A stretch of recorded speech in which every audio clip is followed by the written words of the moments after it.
कि कलयुग के प्राणियों के लिए सबसे श्रेष्ठ साधन क्या है। और शौनक ऋषियों ने कहा, महाराज हम आपसे इसलिए ये प्रश्न कर रहे हैं, हम आपसे इसलिए यह बात जानना चाहते हैं कि प्रभु इस संसार में अज्ञान ध्वांत विध्वंस कोटि सूर्य समप्रभा सोताख्याही कथा सारम मम कर्ण रसायनम। महाराज आपके मुख से कथा हम इसलिए जानना चाहते हैं, कथा इसलिए सुनना चाहते हैं कि अज्ञान ध्वंत विध्वंस, आपका जो ज्ञान है वह अज्ञान रूपी अंधकार को नष्ट करने वाला है। अज्ञान ध्वंत विध्वंस। और भैया कथा काहे के लिए सुनी जाती है? अज्ञान को नष्ट करने के लिए, ज्ञान रूपी प्रकाश का अर्जन करने के लिए। लेकिन आजकल कथा किस लिए सुनी जाती है? कछु मिल जाए हमको, उपाय मिल जाए। और भगवत भक्तों, यदि हम उपाय के चक्कर में पड़ेंगे तो ना इत के बचेंगे ना उत के बचेंगे, बीच में फंस जाएंगे। इसलिए भगवान से उपाय नहीं पूछना है, भगवान के चरण मांगना है। और जिस दिन भगवान अपने चरणों से आपको लिपटा लिए, हमें लिपटा लिए, उस दिन हमारे जीवन में समस्याओं का अंत हो जाएगा, हमें कुछ मांगने की आवश्यकता है। इसलिए सूत जी महाराज से शौनक जी ने प्रश्न किया कि हे मुनिवर, आपसे हम इधर उधर की कथा सुनना नहीं चाहते, ये बवंडर रूपी कथा को नहीं सुनना चाहते, जिससे विषयों में हम फंस जाएं, भटकते रहे। हम आपसे कथा सुनना चाहते हैं। कौन सी? बोले अज्ञान ध्वांत विध्वंस। जो अज्ञान रूपी अंधकार को नष्ट करने वाला ज्ञान हो, वह ज्ञान हमारे जीवन में भर दीजिए नाथ। क्योंकि आपका ज्ञान कैसा है? बोले कोटि सूर्य समप्रभा। जैसे एक सूर्य नारायण निकलने पर सारा अंधकार नष्ट हो जाता है, तो आपका जो ज्ञान है वह करोड़ों सूर्य के समान है। इसलिए हमें विश्वास है कि यदि आप हमें भगवान की अनुपम कथा सुनाएंगे तो हमारे जीवन का जो अज्ञान है, हमारे जीवन का अंधकार है, हमारे जीवन की विपदाएं हैं, आपदाएं हैं, ये आप ही आप नष्ट हो जाएंगे। इसलिए कौन सी कथा सुनाइए हमें? बोले सोताख्या ही कथा सारम।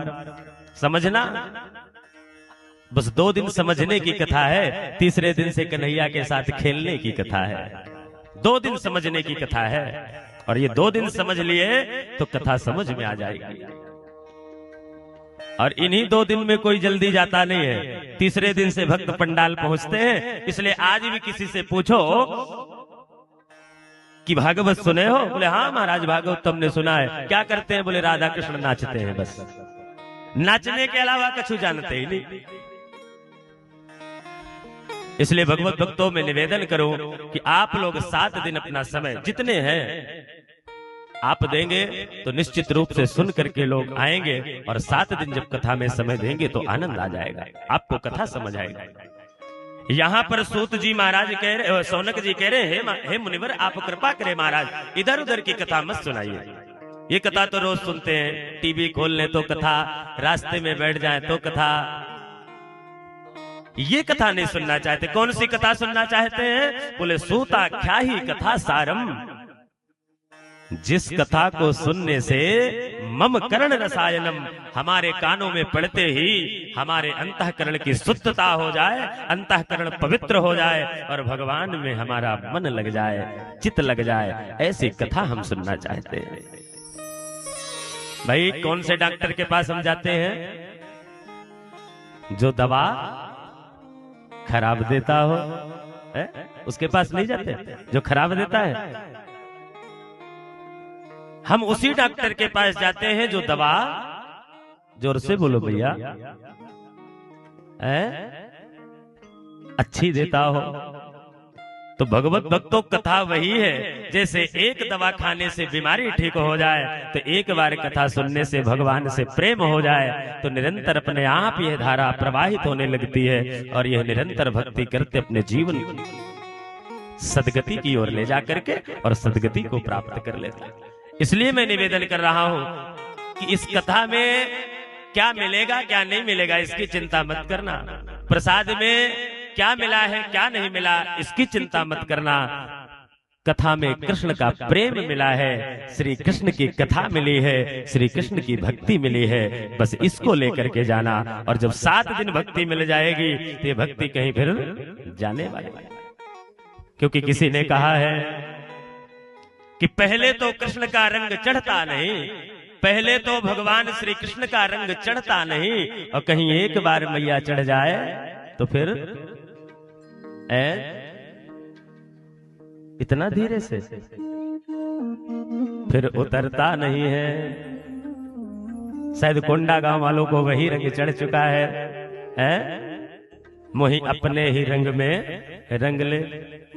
इसलिए 7 दिन में कन्हैया के रंग में रंगना है और पुलिस लाइन को वृंदावन बनाना है। देखो ऐसी कथा जब प्रार्थना किए सोनक जी तो सूत जी बड़े प्रसन्न हुए। सूत जी ने कहा कलयुग है और कलयुग में अगर सावधानी हटी तो दुर्घटना घट। ये कलयुग है। अगर एक गंदे व्यक्ति का संगत हो जाए, एक गलत व्यक्ति का साथ हो जाए तो आपको पतन की ओर ले जा सकता है। पहले एक दिन पिलाएगा, फिर दूसरे दिन, तीसरे दिन, धीरे धीरे धीरे धीरे। इसलिए गलत व्यक्ति का संगत भूल करके भी नहीं करनी चाहिए। तो कब नहीं होगी? जब सूताख्यायी कथा सारम, जब कथा का सार हमारे हृदय में उतर जाएगा तो निश्चित रूप से फिर हम भगवत भजन में मस्त हो जाएंगे। अब ऐसे सौनक जी महाराज ने जब प्रश्न किया, सूत जी बड़े प्रसन्न हुए। सूत जी ने कहा कि सौनक जी आपने बात तो बड़ी सुंदर पूछी है। सौनक जी ने कहा हे मुनिवर आप कृपा करके हमें ये भी बताएं कि ये भागवत मिलती कैसे है। सूत जी महाराज ने कहा कि ये भागवत ऐसे नहीं मिलती है। आप चाहें कि हमारे पैसा बहुत है, हम महाराज जी को बुला लेंगे, भगवान को बुला लेंगे, लेकिन भगवत भक्त तो नहीं हो सकता। बोले कैसे मिलती है भागवत की कथा? तो सूत जी महाराज वर्णन कर रहे हैं कि एतस्मादा परम किंचिन मनः शुद्धैन विद्यते जन्मांतरे भवेत पुण्यम तदा भागवतम लभेत। बोले भागवत की कैसा कथा कैसे मिलती है? बोले भागवत की कथा एतस्मादा परम किंचिन मनः शुद्धैन विद्यते। भागवत की कथा पहला काम करती है मनुष्य के जीवन में कि कितनी बड़ी अशांति हो उसके घर में, उसके चित्त में, उसके मन में। तो पहला काम भागवत का है कि 7 दिन में उसके चित्त को शांत करती है। जिसको बहुत गुस्सा आता हो, बहुत क्रोध आता हो, बात बात में पति से झगड़ा, बात बात में बच्चों से झगड़ा, बात बात में पड़ोसियों से झगड़ा, उसे भागवत जरूर सुननी चाहिए। उसे तो भागवत जरूर सुननी चाहिए।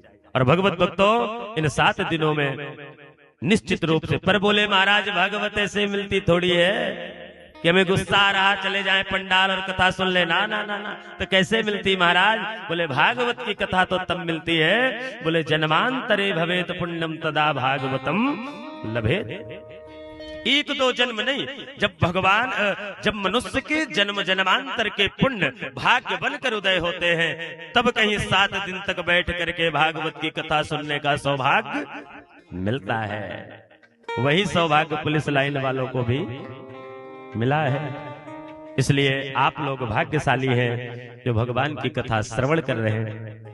हमें लगता है कि हम परम भाग्यशाली हैं जो कोंडा गांव में पहले 1 साल में आए, अब 6-6 महीने में आ रहे हैं। तो